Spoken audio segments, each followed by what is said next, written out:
Well, howdy there, Internet people. It's Bo again. So today we're going to talk about Juneteenth. This is going to be part of an ongoing series discussing historical events that either aren't in history books at all or they don't get the exposure they should. And, we all know why.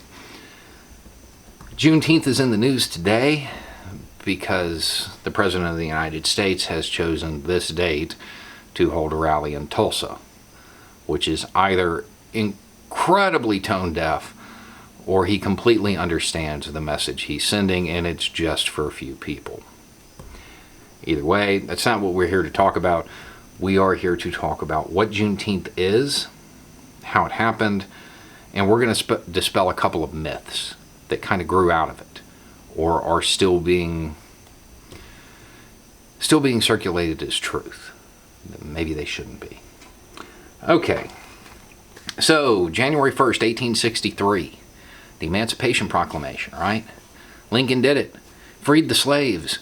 So, everywhere the slaves are free. No, of course not. News took time to travel. It's not like he could send a mass text or email or anything like that. Even if he did, in Galveston, the city we're going to be talking about, they wouldn't have had time to read it because they were busy fighting the Battle of Galveston.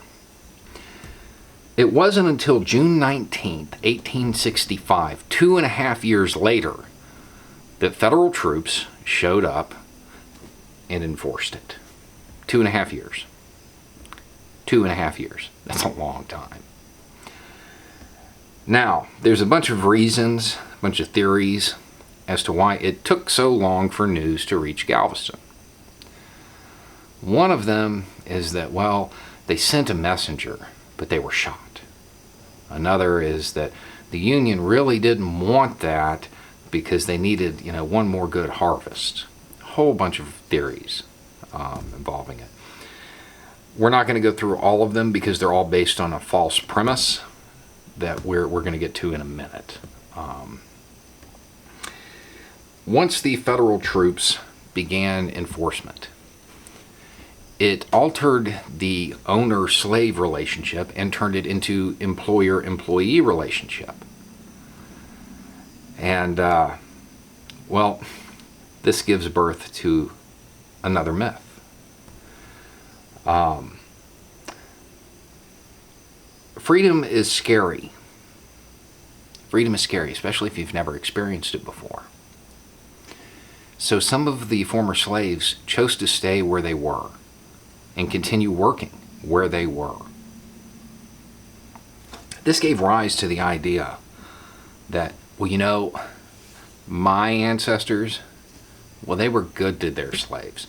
So much so that even after slavery was over, they stayed. No, that's not what happened. They didn't have means. They didn't know where to go. They chose the devil they knew. Nobody was good to their slaves. That wasn't the thing. Yeah, sure, maybe they were less evil than their neighbor, but being less evil than the institution of slavery inside the United States, that's not saying much. That is not something to brag about or try to whitewash your ancestors' actions. Okay? Nobody was good to their slaves. If they were, they would have freed them. And that brings us to the next thing. Those theories. Why it took so long. The theories don't matter. None of them do. None of them. Because the reality is, they did know. News did reach there. Galveston was a pretty big port. It rivaled New Orleans. It had a cathedral, a Roman Catholic cathedral, functionaries traveling in and out. It had like a dozen newspapers. You mean to tell me in 2.5 years, nobody traveling through there mentioned the end of slavery? That seems like it would probably come up. Seems like pretty big news.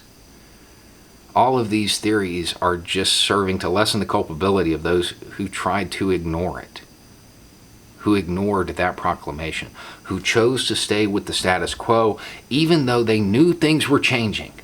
They could see it on the horizon. Yeah, maybe they weren't being forced to do it yet, but they knew it was coming. They knew it had happened. but they chose to maintain the status quo.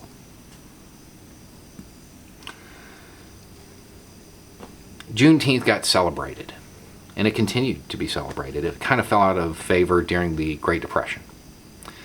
Then during the Civil Rights Movement, it saw a resurgence, and it's becoming more and more widely celebrated today. It's become a symbol of those first scary steps into freedom.